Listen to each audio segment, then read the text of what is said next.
తానొకటి తలిస్తే దైవం ఒకటి తలుస్తుంది అన్నది ఒక సామెత. అట్లాగే తానొకటి తలిస్తే అధిష్టానం ఒకటి తలుస్తుంది కాంగ్రెస్ పార్టీలో ఉన్నటువంటి నిజం నానుడి కాదు.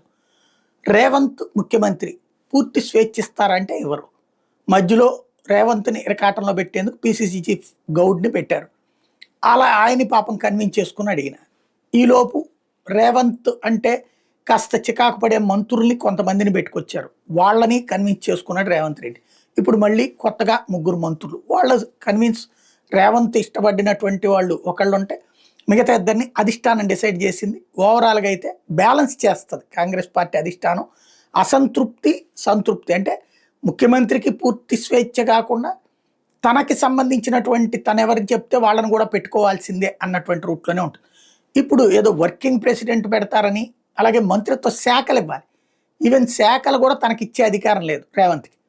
అది మళ్ళీ అధిష్టానం చెప్పాలి. ఆ మీనాక్షి నటరాజన్ డిసైడ్ చేయాలి. ఆవిడ చేశాక ఆవిడ మల్లికార్జున ఖర్గే చేయొద్దు. మల్లికార్జున ఖర్గే రేవంత్‌కి ఇచ్చి ఇదిగో ఈ శాఖలు వీళ్ళకి ఏం చెప్తారు.